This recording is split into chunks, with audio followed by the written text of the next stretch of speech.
여러분, 오늘 제 분위기 평소랑 조금 다르지 않나요? 맞습니다. 오늘 여기 제가 세종시에 왔는데요. 따뜻한 봄에 새로운 곳에서 촬영을 하려고 하니까 제 마음도 벌써부터 막 설레는데요. 여러분은 봄 하면 뭐가 제일 먼저 떠오르시나요? 꽃구경? 아니면 설레는 시작? 사실 이 시기에 가장 많이 들리는 소식이 결혼이잖아요. 그래서인지 결혼을 앞둔 분들은 웨딩 검진이나 2세 계획 같은 고민도 참 많으시더라고요. 그런데 여기서 잠깐! 아이를 기다리는 예비 부부들, 특히 남성분들이 절대 놓쳐선 안 될 질환이 하나 있다고 합니다. 소리 소문 없이 찾아와서 남성 난임의 주범이 된다고 하는데요. 오늘 제가 그 정체를 낱낱이 파헤쳐 보려고 하니까 모두 집중해 보시길 바랍니다. 그럼 지금 바로 시작할까요? 구독과 좋아요. 여러분 안녕하세요. 유엘의 쾌녀드림 MC 조승연입니다. 반갑습니다. 오늘은 10대부터 30대까지 비교적 젊은 남성들에게 특히 많이 발견되는 정계정맥류에 대해서 알아보려고 합니다. 정계정맥류는 무려 남성 난임의 원인 1위로 꼽힌다고 하는데요. 일반 남성에서는 약 15%, 난임 남성에서는 무려 약 40%에서 발견될 정도로 흔하지만 정작 증상이 없어서 모르고 지나치는 분들이 많다고 합니다. 증상이 없다니 치료는 가능한가 걱정되실 것 같은데요. 그래서 오늘 제가 유엘비뇨의학과 조대기 원장님과 함께 정계정맥류에 대해서 속 시원하게 파헤쳐 보겠습니다. 원장님 안녕하세요. 네, 안녕하세요. 유엘비뇨의학과 조대기 원장입니다. 원장님 저랑 성이 똑같으시네요.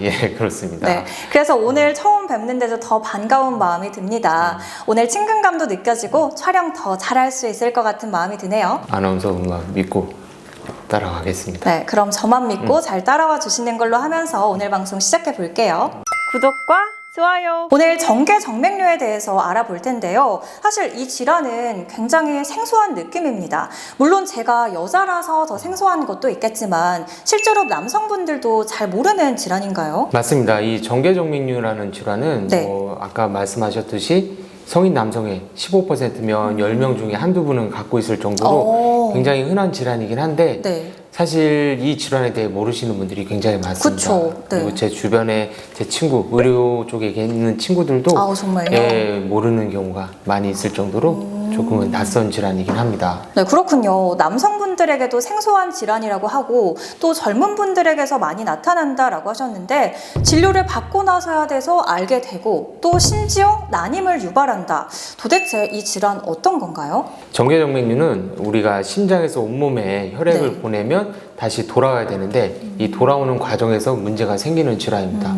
그래서 고환은 이제 정자 생성과 네. 그 남성 호르몬 생성이 굉장히 중요한 곳인데 이 고환이 역할을 제대로 하려면 정상 체온보다 한 2도씨 정도가 낮아야 된다고 알려져 있습니다. 하지만 이제 정맥이 고환 주위에서 이렇게 네. 정체가 되다 보면 고환의 온도가 올라가면서 이제 안 좋은 환경이 되고 그러면서 고환의 기능이 안 좋아지게 되는 질환입니다. 고환 주변 혈액순환이 잘 이루어지지 않아서 정자 공장에 문제가 생기는 거다라고 이해를 하면 될 것 같고, 그런데 말씀을 들어보니까 하지정맥류, 이 질환은 저에게 좀 익숙한 이름이거든요. 이 질환이랑 이름도 비슷하고 발생 기전도 조금 비슷한 것 같아요. 맞나요? 맞습니다. 우리가 정맥류라고 하는 거는 고환 그 혈액이 잘 가지 못하고 고여 있는 걸 정맥류라고 하고요. 그게 이제 종아리 쪽에 생기면 하지정맥류, 네. 고환 쪽에 생기면 정계정맥류라고 불리게 됩니다. 그러면 고환에 생기는 하지정맥류 이렇게 정리하면 이해가 더 쉽겠네요. 네, 정확한 표현입니다.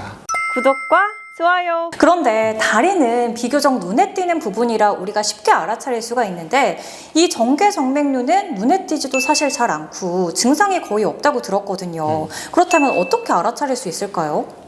우리가 정계정맥류를 어떤 경우에서 치료를 하는지를 생각해 보면 되는데요. 네. 임신이 잘 되지 않는 경우라던가 아니면 고환에 통증을 유발하거나 아니면 고환 크기가 너무 작아지는 경우가 있거든요. 사실 그런 상황을 우리가 쉽게 캐치하기는 쉽지는 않고요. 대부분 환자분들은 이제 임신이 되지 않았을 때 우연히 초음파를 했을 때나 아니면 네. 신체 검사를 했을 때 고환에 정계정맥류를 진단하는 경우가 대부분이라고 보시면 됩니다. 아, 그렇군요. 증상이 아예 없는 건 아니고 무언가 만져진다거나 통증 같은 증상이 나타날 수 있는 거네요. 또 여기에 크기도 작아질 수 있다고 하는 게 좀 놀라운데요. 성장기에서는 빠른 치료가 중요할 것 같습니다. 그러면 이 정계정맥류의 원인은 오로지 판막의 문제 때문인지도 궁금한데요. 예방이 가능하다면 참 좋을 텐데요. 사실 이 정계정맥류는 뭐 유전적인 부분이나 이런 부분이 크기 때문에 네. 사실 우리가 예방을 할 수 있는 질환은 아닙니다. 하지만 우리가 이제 뭐 무거운 거를 들거나 힘이 배에 복압이 증가할 때는 네. 이러한 증상이 더 심해지기 때문에 그러한 상황을 피하는 게 정계정맥류의 악화를 좀 예방할 수 있다고 생각하시면 될 것 같습니다. 네, 예방이 직접적으로 될 수 있는 질환은 아니지만 복압이 많이 가해진 행동은 피하는 게 좋다. 이렇게 이해할 수 있겠네요. 네, 맞습니다. 구독과 좋아요. 그럼 다음으로 넘어가서 이제 이 치료 방법이 가장 중요할 것 같은데요. 정계정맥류 어떻게 치료할 수 있나요? 정계정맥류는 안타깝게도 이제 구조적인 문제이다 보니까 우리가 약물 치료로는 사실 치료가 어렵습니다. 그래서 뭔가 적극적인 시술이나 네. 수술이 필요한데요. 대표적인 방법이 우리가 색전술이나 아니면 미세현미경을 이용한 수술적인 치료를 시행하게 됩니다. 바로 시술이나 수술을 해야 한다고 하니까 제가 다 무서운데요. 사실 일반 환자 입장에서는 수술, 이 단어만 들으면 조금 무서움이 다가옵니다. 어떤 치료인지 궁금한데 무서워할 필요는 없겠죠? 네, 먼저 수술은 서해부나 서해하부에서 아주 최소한의 절개를 통해서 늘어난 혈관을 찾아서 차단하는 방법을 이용하고 있습니다. 색전술 같은 경우는 팔에 의한 정맥으로 카테터가 들어가서 고환까지 접근을 해서 늘어난 혈관을 차단하는 방법입니다. 네, 절개를 하지 않고도 문제 혈관을 차단할 수 있고 또 미세현미경을 이용해서 문제 혈관들을 결찰한다고 하니까 참 신기합니다. 시술은 좀 더 빠르고 간편하고 그리고 수술은 정확하고 섬세한 내용이라고 보면 되겠네요. 네, 맞습니다. 네, 그리고 마취나 통증 같은 부분도 많이 궁금해하실 것 같은데요. 이런 부분에 대해서도 알고 싶은데요. 마취는 뭐 방법에 따라 색전술 같은 경우는 간단한 수면 마취로 가능하고요. 수술적인 치료도 수면 마취나 또는 뭐 하반신 마취 정도로 해서 당일 입원해서 수술하고 당일 퇴원도 오, 정말요. 가능합니다. 생각보다 훨씬 간단한 것 같아서 부담이 좀 덜어지는 것 같은데요. 금방 딱 치료받고 바로 일상으로 돌아갈 수 있다는 게 이 시술과 수술의 장점인 것 같다라는 생각이 듭니다.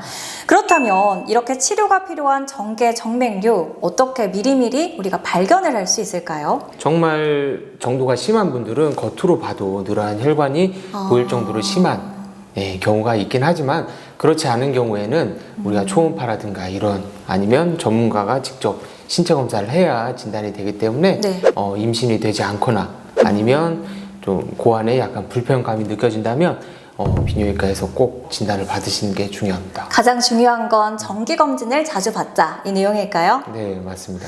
네, 정기적으로 검진을 받으라 이 말씀이 가장 기억에 남는데요. 여러분도 정기검진 그리고 증상이 있을 땐 병원으로 이 내용 꼭 잊지 않으시길 바랍니다. 구독과 좋아요. 오늘은 이렇게 정계정맥류에 대해서 알아봤는데요. 정계정맥류는 고환 정맥 판막의 문제로 혈액이 역류하면서 발생하는 질환입니다. 이로 인해서 정자 생성에 유해한 환경이 만들어지면서 난임까지도 이어지는 질환이라고 하는데요.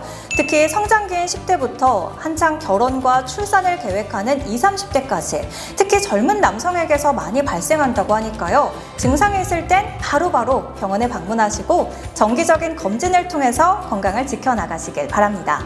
오늘 영상에 도움이 되셨다면 구독과 좋아요 그리고 알림 설정까지 꼭 눌러주시고요. 여러분들의 비뇨기 건강을 지키는 뉴엘의 쾌녀드림은 다음 시간에도 알찬 정보로 돌아오도록 하겠습니다.